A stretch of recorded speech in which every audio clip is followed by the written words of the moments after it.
When a millionaire uncovers his wife's betrayal, the shocking truth about her relationship with their manservant leads to a dramatic confrontation. And if you cherish your family and love videos like this, subscribe to our channel to have 10 years of luck in your life. The launch party at the Carter Technologies headquarters buzzed with the energy of Silicon Valley's elite. The vast event space, with its floor-to-ceiling windows overlooking the San Francisco skyline, served as the perfect backdrop for Ethan Carter's latest product reveal. Ethan, dressed in a tailored charcoal suit that spoke of quiet wealth, stood beside his wife Sarah, their practiced smiles never wavering as they greeted guests. "The Carters are just perfect together, aren't they?" The whispered comment floated through the crowd as Ethan guided Sarah through the room with a hand at the small of her back. She wore an elegant black dress that complemented his suit, her blonde hair styled in loose waves that caught the light. They moved like dancers who had rehearsed their steps countless times, each gesture and laugh perfectly timed. The product launch itself was a testament to their carefully curated image. As Ethan demonstrated the new AI-powered personal assistant that would revolutionize home automation, Sarah stood nearby, nodding at all the right moments. Their performance was flawless, down to the way they occasionally caught each other's eyes across the room, sharing what appeared to be private moments of connection. David, their manservant, moved through the crowd with practiced ease. His presence was both essential and invisible, the mark of someone who understood his role in maintaining the illusion of perfection. He anticipated needs before they arose, appearing with fresh champagne just as glasses emptied, adjusting room temperatures without being asked, ensuring the event ran smoothly. But something shifted when David approached Sarah with a tray of drinks. The interaction lasted only seconds longer than necessary, but Ethan noticed. He was trained to notice details. It was what made him successful in tech. The slight lingering of Sarah's fingers as she took her glass, the way David's shoulders tensed almost imperceptibly when she spoke to him, the subtle change in her posture when he was near. During his toast to the assembled guests, Ethan spoke about innovation and the future, about breaking boundaries and pushing limits. His words were met with enthusiastic applause, but his attention was caught by a silent exchange happening at the edge of the crowd. Sarah, standing near a marble column, held David's gaze for just a moment too long. The champagne in Ethan's glass trembled slightly as his grip tightened. The moment passed quickly, covered by the continued applause and the rush of congratulations that followed. Ethan pushed the observation aside, focusing instead on the investors who crowded around him, eager to discuss potential partnerships and future developments. He was good at compartmentalizing. It was another skill that had served him well in business. But the seed of doubt had been planted. As the evening wore on, Ethan found himself tracking Sarah's movements with greater attention, noting each time she and David occupied the same space. He observed the careful distance they maintained, too perfect to be natural. It reminded him of code that had been too meticulously cleaned up, hiding its true function beneath a veneer of propriety. The party continued around him, a swirl of conversations about market shares and technological breakthroughs. Ethan played his part, discussing profit margins and user interfaces, but part of his mind remained fixed on those small moments of interaction between his wife and their manservant. Each time he looked their way, he found himself analyzing their body language like he would analyze data streams, searching for patterns and anomalies. As the night progressed, the weight of his observations settled into his chest like a cold, hard mass. The perfection of his life, the successful company, the beautiful wife, the admiration of his peers, began to feel like a carefully constructed facade, and for the first time, he could see the cracks beginning to show. The steady hum of conversation provided cover as Ethan stepped away from the main party area, phone pressed to his ear. The call was important, a potential investor from Singapore, but his attention kept drifting to the gathering he'd left behind. Through the glass doors of the balcony where he stood, he could see the party continuing without him. "Yes, we're projecting a fourth-quarter launch," he said into the phone, his voice steady despite his distraction. The words felt mechanical, rehearsed like so many other aspects of his life that suddenly seemed suspect. As he spoke about market projections and implementation timelines, his eyes tracked movement through the glass. Sarah and David had gravitating toward a quiet corner of the room.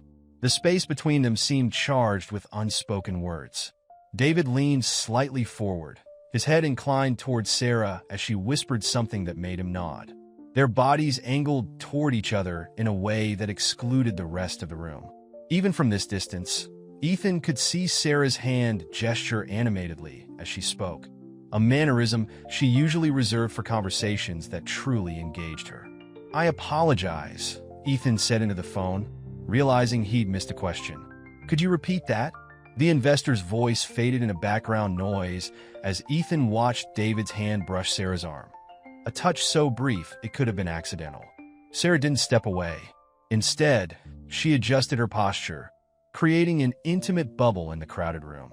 Their conversation continued, hidden behind easy smiles that matched the party's celebratory atmosphere.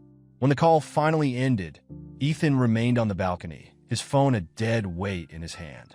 The cool night air provided little relief from the heat rising in his chest. He was about to return to the party when Marcus, his oldest friend and head of legal at Carter Technologies, joined him on the balcony. "Quite a show in there," Marcus said, lighting a cigarette. His tone carried a weight that made Ethan turn to face him. "The product launch is exceeding expectations," Ethan replied automatically, falling back on the safe territory of business metrics. Marcus took a long drag before speaking again. "Not talking about the launch, Ethan." He gestured toward the glass doors with his cigarette. "Your wife and the help. There's something there." The words hit Ethan like a physical blow, but he maintained his composed expression. Years of board meetings and investor presentations had taught him to mask his reactions. "They're just talking, Marcus." "Sure," Marcus said, exhaling smoke into the night air. "And I'm just a lawyer who doesn't notice patterns." He turned to face Ethan fully. "Look, I've known you too long to dance around this." The way they look at each other, the way they move around the room, it's like watching two magnets pretend they're not being pulled together. Ethan's hands gripped the balcony railing, his knuckles white. Inside, Sarah laughed at something David said, her head thrown back in genuine amusement. When was the last time he'd made her laugh like that? "I should get back," Ethan said, straightening his jacket. But Marcus placed a hand on his arm. "Before you do anything, ask yourself this. Are you more upset about what might be happening or about the fact that everyone else can see it?" The question followed Ethan as he moved back into the party. The room felt different now, as if Marcus's words had stripped away a filter. He noticed the subtle shifts in conversation as he passed groups of guests, the way eyes followed him with mixture of sympathy and curiosity. Had they all seen what he'd been, trying so hard to ignore? Sarah was alone when he spotted her again, David having resumed his duties serving drinks. But now Ethan saw how Sarah's eyes tracked David's movement through the crowd, how she seemed to anticipate his path through the room. The sensation in his chest had evolved from heat to a cold, hard certainty. The perfect life he'd built, the carefully maintained image of success and happiness, was unraveling thread by thread. Each observation added to the weight of evidence he could no longer deny. As he watched his wife check her phone and glance toward the service entrance where David had disappeared, Ethan made a decision. This carefully choreographed dance of pretense would end tonight. The garden adjacent to the main event space offered an illusion of privacy. Meticulously maintained topiaries and strategic lighting created intimate pockets of shadow and light. Perfect for the confrontation Ethan could no longer postpone. He found Sarah near a marble fountain, its gentle splashing providing background noise that would mask their conversation from curious ears.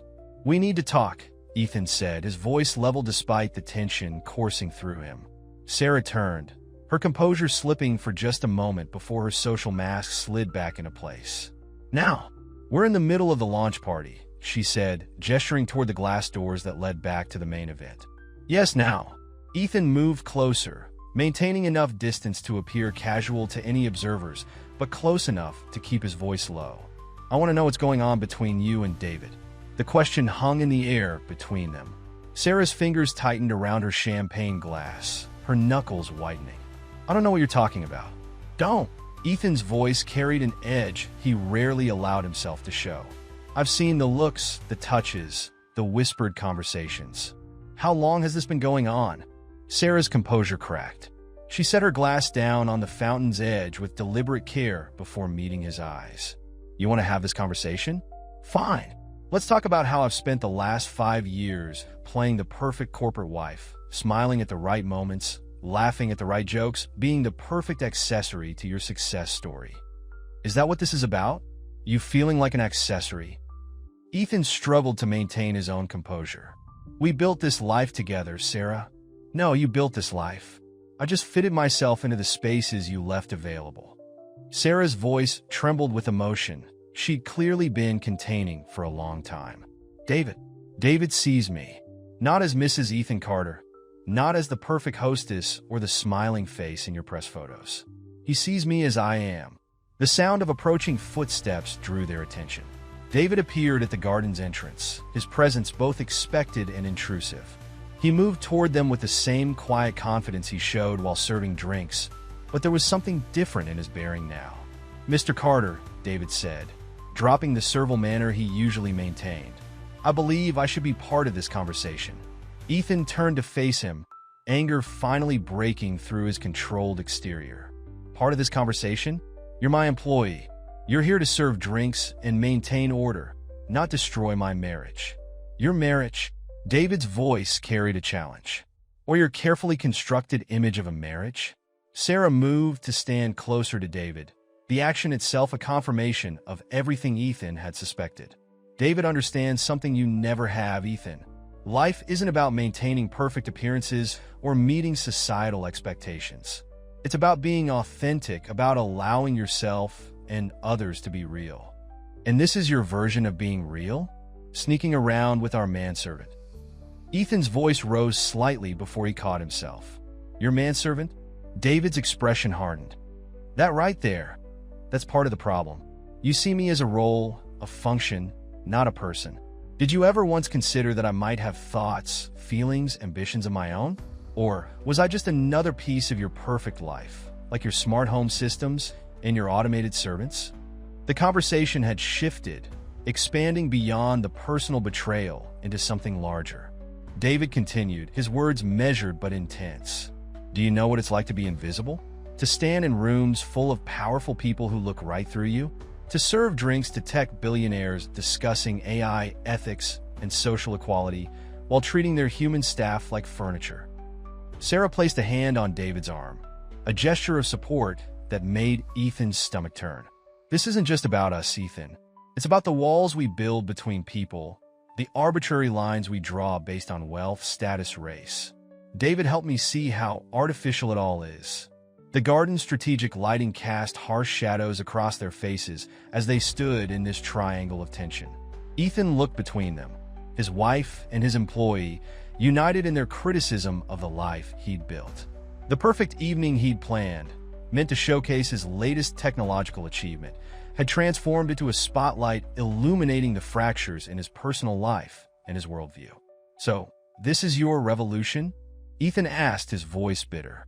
"Betraying me to make a point about social inequality? No sarà blair softly.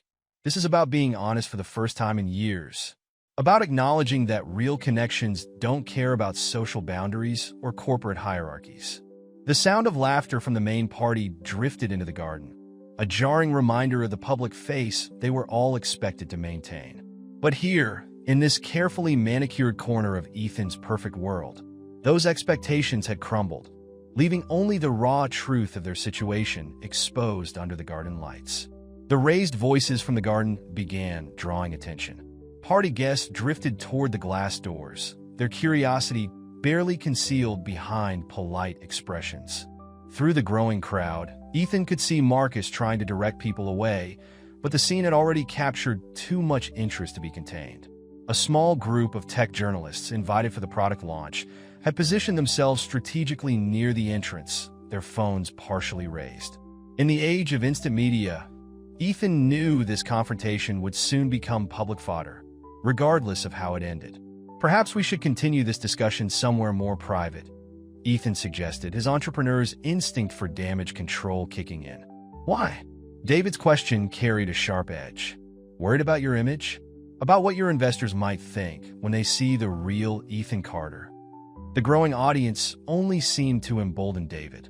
He stood straighter, his stance transforming from that of a servant to something more commanding. You know what's ironic? Your new AI system promises to make life more authentic, more connected. Yet here you are, trying to hide the most authentic moment you've had in years. You don't have the right to lecture me about authenticity. Ethan shot back, his carefully maintained composure cracking. You came into my home, accepted my trust, my employment. Employment? David interrupted, his voice carrying across the garden. Let's talk about that. Let's discuss how you pride yourself on being a progressive tech leader while maintaining a staff of modern-day servants. How you talk about breaking down barriers while building walls around your perfect life. The crowd at the doors had grown larger. Ethan could see phones being raised, recording the confrontation. Sarah stood between them, her earlier confidence wavering as she realized the public nature of their private drama. You think this is about employment? Ethan stepped closer to David. This is about betrayal, about breaking trust. Trust? David's laugh was bitter. Trust is earned through respect, Mr. Carter. Real respect, not the kind that comes with a paycheck and a uniform. When was the last time you asked any of your staff about their lives? Their dreams? Their struggles? The questions hit Ethan like physical blows. He looked around at the gathered crowd, suddenly seeing his other household staff among them. Their faces revealed uncomfortable truths. Some avoided his gaze. Others watched with undisguised interest, and a few nodded slightly at David's words. I've always treated my employees fairly, Ethan defended, but his voice lacked conviction. Fairly? David's voice rose with passion. You pay well, yes. Provide good benefits, certainly, but you've created a modern-day downstairs, Mr. Carter. A separate world where we exist to serve without being seen. Until, of course, one of us dares to step out of our assigned role. Sarah moved closer to David, her action visible to everyone watching. The gesture spoke volumes, and Ethan heard the murmur ripple through the crowd. His personal humiliation was becoming a public referendum on privilege and power. You're turning my marriage into some kind of social justice statement, Ethan said through gritted teeth.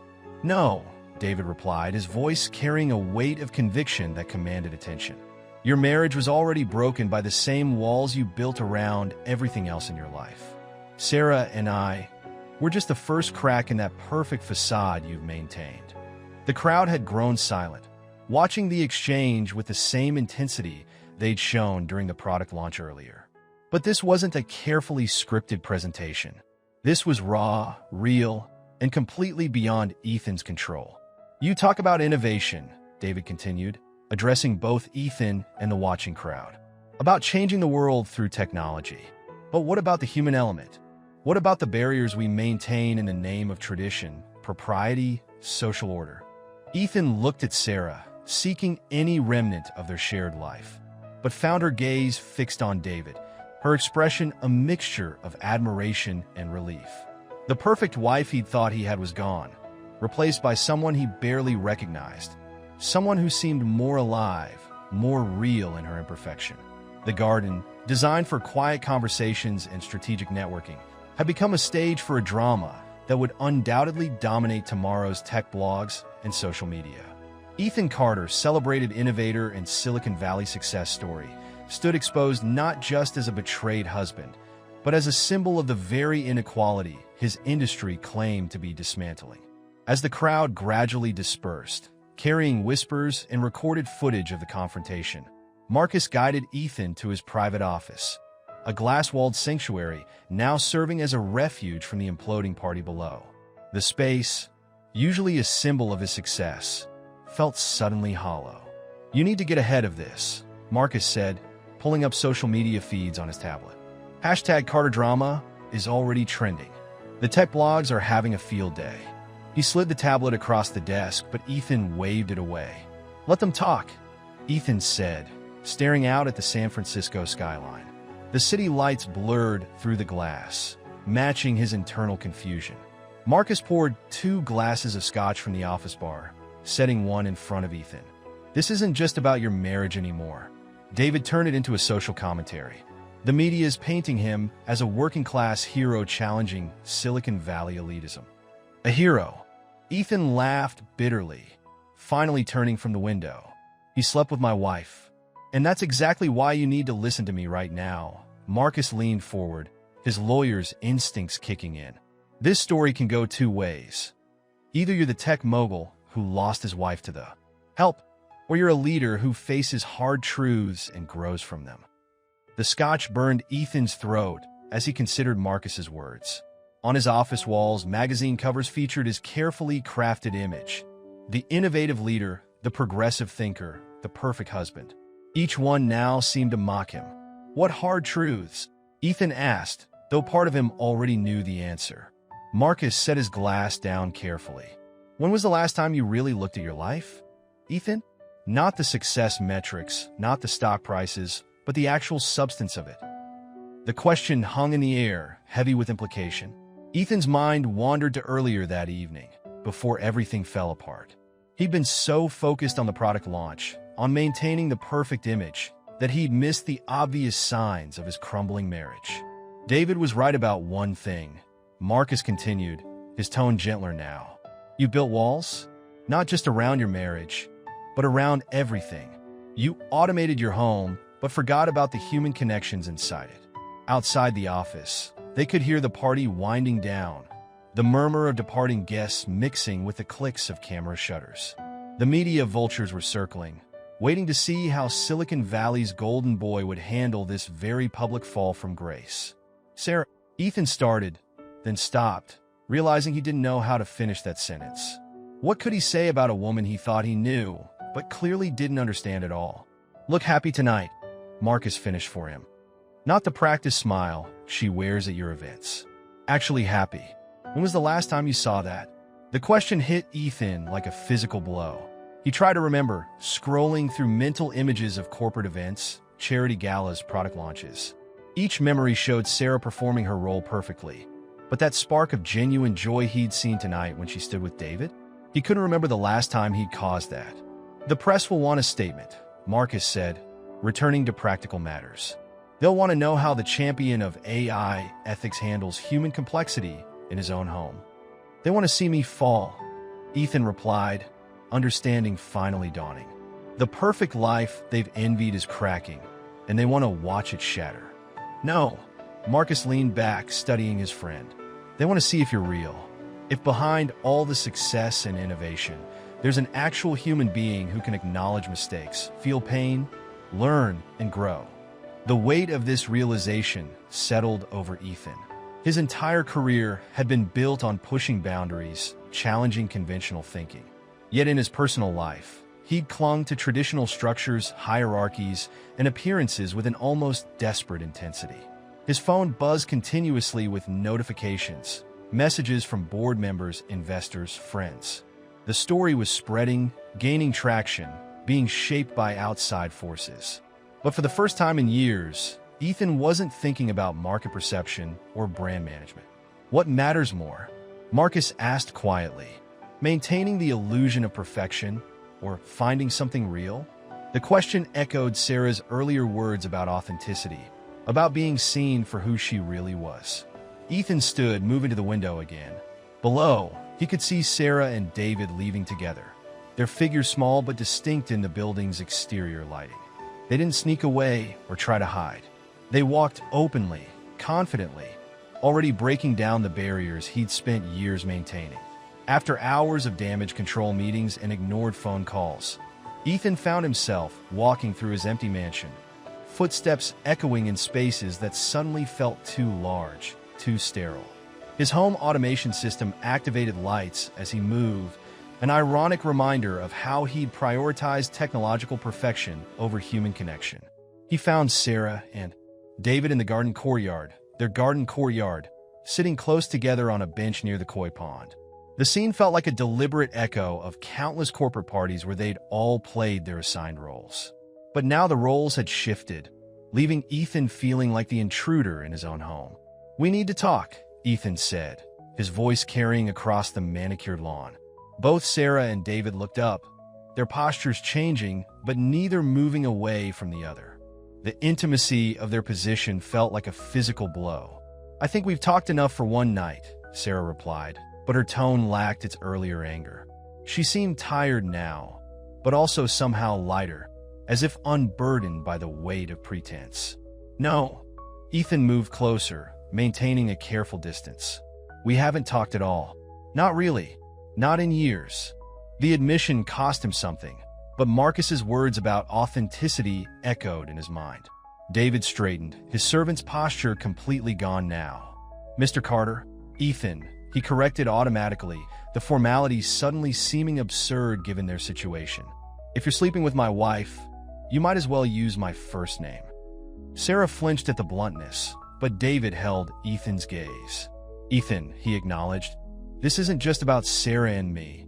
This is about social inequality, the invisible barriers between classes, the hypocrisy of Silicon Valley." Ethan interrupted, his voice sharp. "You made those points quite clearly at the party. The tech blogs are already calling you a modern-day Robin Hood, stealing the heart of a tech baron's wife. Is that all I was to you?" Sarah's question cut through his bitterness. A possession? Something David stole? The question hung in the air between them. Ethan looked at his wife, really looked at her, perhaps for the first time in years. She sat straighter now, her corporate wife persona stripped away. Her hand rested naturally on David's arm, the gesture speaking of an ease they'd never achieved in their marriage. "You were my partner," Ethan finally said, his voice softer. "Or at least, that's what I thought we were building together. A partnership requires both people to be seen, Ethan." Sarah's words carried years of unspoken frustration. "When was the last time you asked me what I wanted? What I dreamed about? When did I become just another feature in your perfect life?" David remained silent, but his presence spoke volumes. He represented everything their marriage had lacked: authenticity, genuine connection, the courage to challenge established boundaries. "And you found that with him?" Ethan couldn't keep the hurt from his voice. "In secret meetings and stolen moments?" "There was nothing secret about it," David spoke up, his voice steady. "We were hiding in plain sight, just like every other truth you chose not to see. The only difference is that tonight, you finally looked." The garden's automated lighting adjusted, sensing the growing darkness. The technological convenience that had once seemed so essential now felt like another barrier, another way Ethan had substituted automation for genuine human interaction. "The board is meeting tomorrow," Ethan said, changing tactics. "They're concerned about the company's image, about how this situation will affect investor confidence." "There it is." Sarah's laugh held no humor. "Even now, you're thinking about the company, about image, about market perception. Do you see why I fell in love with David?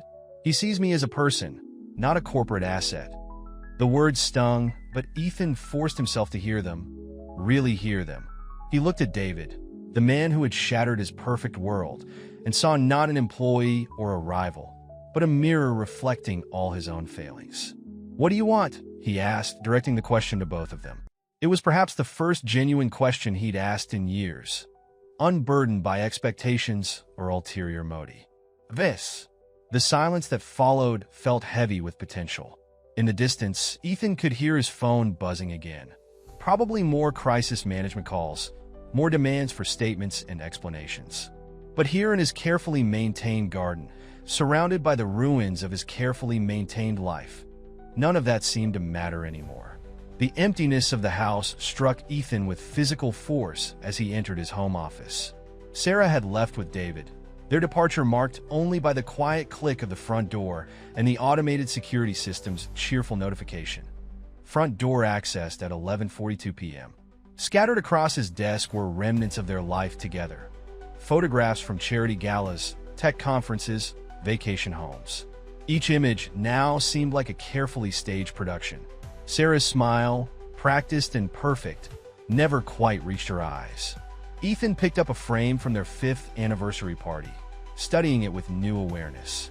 Even then, standing among Silicon Valley's elite, they had been performing rather than living. His fingers moved across the keyboard, opening a blank document. The cursor blinked, waiting. Writing had always been his refuge when coding couldn't solve a problem. But what could he say to a woman who had already spoken her truth so clearly? "Dear Sarah," he typed, then deleted it. Too formal. Too much like a corporate memo. "Sarah," he tried again. The words began to flow. I built systems to automate everything because I thought efficiency equaled perfection. I created algorithms to predict and fulfill needs before they arose. Somewhere along the way, I applied the same logic to our marriage. I thought if I could anticipate and provide everything you might want, that would equal happiness. I never stopped to ask if you wanted to be part of a perfectly automated life. Tonight, watching you with David, I saw something I haven't seen in years, Joy.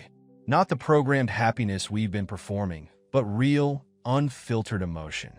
It terrified me, not because you found it with someone else, but because I hadn't noticed its absence in our life together. His phone buzzed again.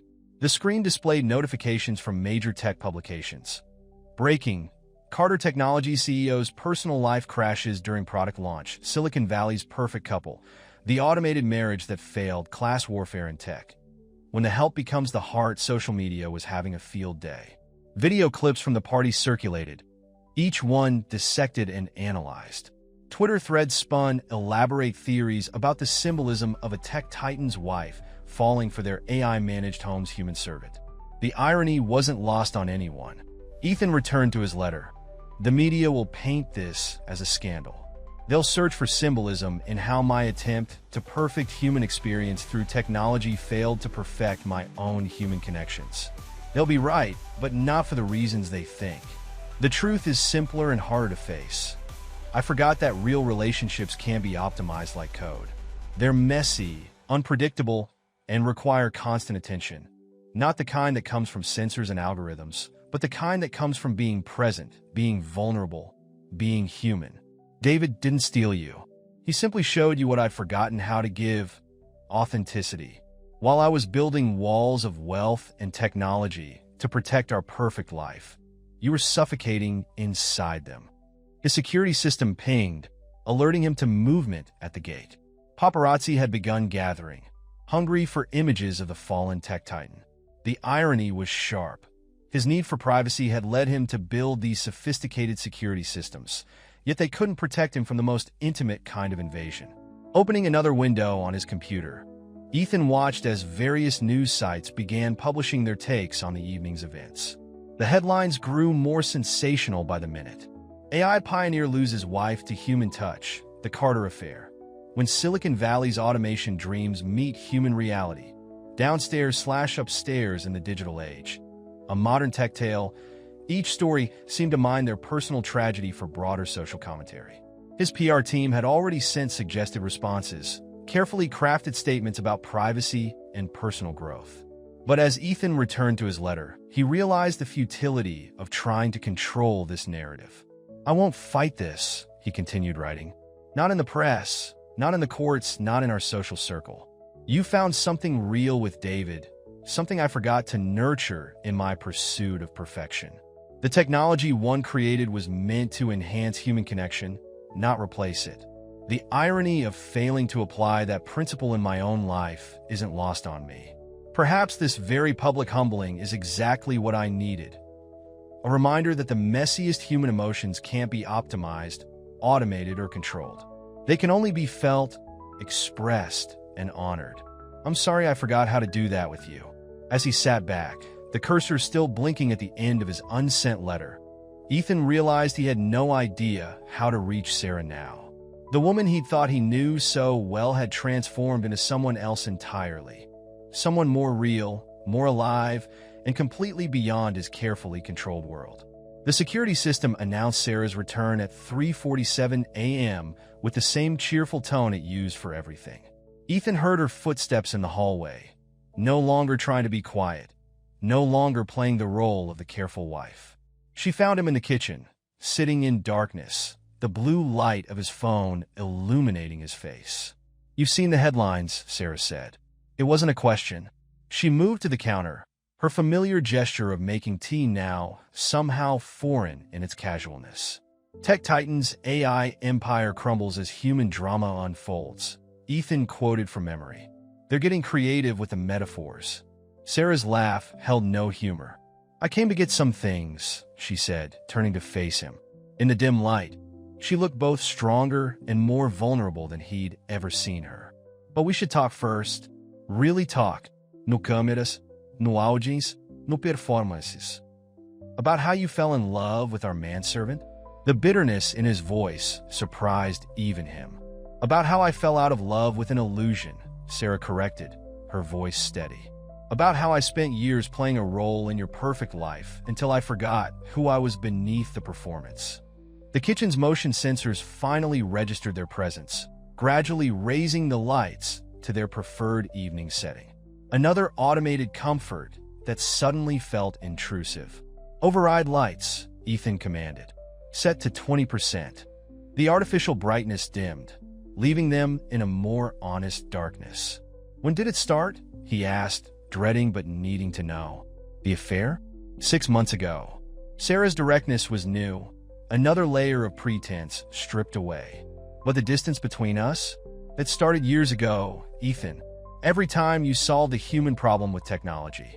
Every time you automated another aspect of our life instead of actually living it.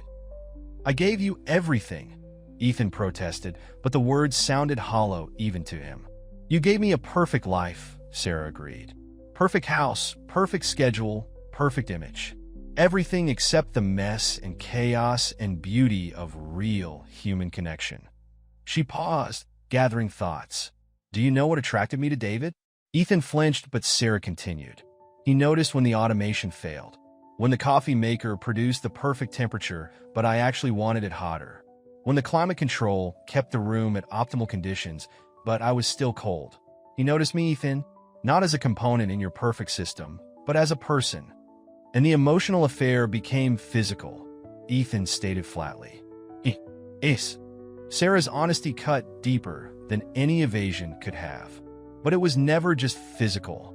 David showed me what it means to be seen, to be known, not as Mrs. Carter, the perfect corporate wife, but as Sarah. The silence stretched between them, filled with years of unspoken truths. He started pointing out the gaps, Sarah continued, her voice softer now.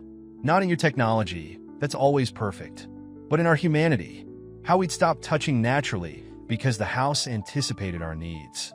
How we'd stop having real conversations because our AI assistants managed our schedules so efficiently we never had to coordinate or negotiate or just talk. Ethan remembered their last real argument, years ago, before he'd installed the house's advanced mood-sensing system that adjusted everything from lighting to music to prevent tension from building. Had he automated away even their ability to fight honestly? The board wants me to paint you as unstable, he admitted. To spin this as a mental health crisis triggered by the pressure of our lifestyle. They think it would play better than acknowledging you chose our servant over Silicon Valley's golden boy. Sarah's face hardened. And there it is again, image management, narrative control. Even now, you're thinking about how to optimize this failure. What do you expect me to do? Ethan's voice rose slightly. Watch my life, my company, my reputation crumble because you decided to find yourself in another man's arms? I expect you to feel something real. Sarah's composure finally cracked. Anger, pain, jealousy. Anything except calculating the market impact of your wife's infidelity.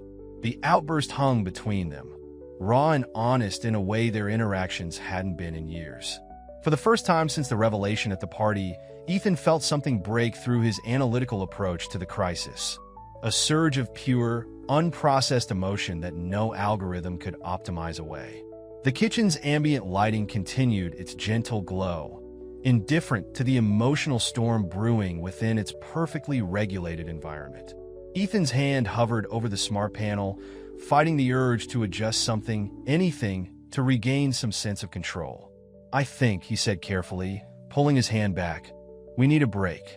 Time to process this without the media circus, without the corporate pressure, without your systems managing our responses. Sarah finished, a hint of bitter understanding in her voice. Before Ethan could respond, the security system chimed. David Matthews requesting entry at the main gate. The timing was almost theatrical. Sarah moved toward the entrance, but Ethan held up his hand. Wait, let me handle this. Through the security feed, they could see David standing at the gate, his posture no longer that of a servant, but of a man claiming his place in the world. Ethan's finger hesitated over the access panel. You know he'll find another way in if you deny him, Sarah said quietly. He knows all your security protocols. He's lived with them, worked around them, seen their flaws. The irony wasn't lost on Ethan. His employee had not only found the weaknesses in his marriage, but in his carefully constructed security systems as well. With a sharp gesture, he authorized entry. David entered the kitchen moments later, his presence immediately changing the dynamic. The triangle of tension between them felt almost physical in the carefully regulated air. "Sarah," David said softly, then turned to Ethan with a measured nod. "I came to help Sarah pack some things, but I think we all need to address this situation properly." "Address this situation?" Ethan's laugh held no humor. "Like it's some technical glitch to be debugged?" "No," David replied steadily. "Like it's a human reality that needs to be faced. You've built an empire on making life smoother, more efficient, more perfect.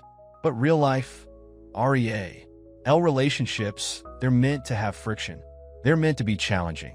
Sarah moved to stand beside David, the action itself a clear statement. "I'm leaving tonight, Ethan. Not because I hate you, but because I need to remember who I am without all this perfection surrounding me." The word perfection hung in the air like an accusation.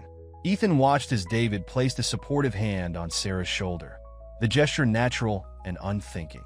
How many times had his own touches been calculated, part of their choreographed public performance? "I could have security remove you," Ethan said to David, but the threat sounded hollow even to his own ears. "But you won't," David replied calmly, "because deep down, you understand that this isn't about security protocols or property rights. This is about human connection, something all your technology was meant to enhance, not replace." Sarah stepped forward, her expression both determined and sad. "I need to pack, Ethan. Then we can talk about how to handle this, the practical details, the public statement, everything. But right now, I need space that isn't monitored, controlled, or optimized." "The guest wing," Ethan found himself saying. "The systems are offline there since the last upgrade. Take whatever time you need." The surprise on Sarah's face at this small concession to imperfection spoke volumes. She nodded, then moved toward the stairs, David following a step behind. "David," Ethan called out, causing both to pause. "You were right about one thing. I did build walls, but they weren't just to keep others out. They were to maintain an illusion I thought everyone wanted, myself included." David turned back, his expression thoughtful. "The problem with illusions, Mr. Carter, is that eventually reality finds its way through the cracks. Tonight wasn't just about Sarah and me. It was about all the automated perfection finally giving way to human truth." As they disappeared upstairs, Ethan remained in the kitchen, surrounded by his smart devices and automated comforts. For the first time, he noticed the constant hum of machinery, the subtle adjustments of temperature and lighting, the endless small corrections his systems made to maintain optimal conditions. He reached for the main control panel, his finger hovering over the master override. With one command, he could shut it all down: the climate control, the mood lighting, the security protocols. But he realized that even that would be another form of control, another attempt to manage an unmanageable situation. Instead, he sat in his perfectly regulated kitchen, letting himself feel the messy, unoptimized emotions he'd been automating away for years. As Sarah and David descended the stairs with their packed bags, a new figure appeared in the kitchen doorway. Marcus stood there, his expression grave, holding a tablet that cast blue light across his features.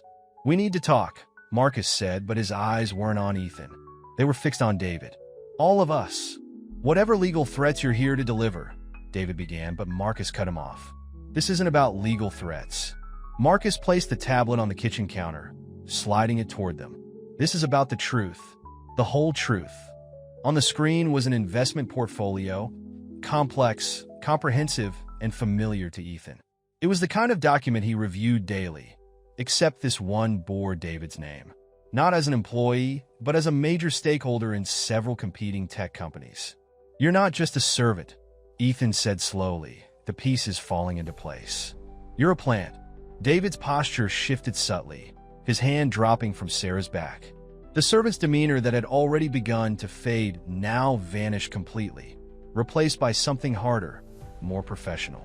I prefer the term investigative investor, David replied, his accent shifting slightly, the carefully maintained working class tone giving way to summit. Being more educated, more polished. Though corporate watchdog has a nice ring to it. Sarah stepped back, looking between David and the tablet. What is this? David Matthews. Marcus read from another document, or should I say David Chun, holds significant positions in 3 of your major competitors, Ethan.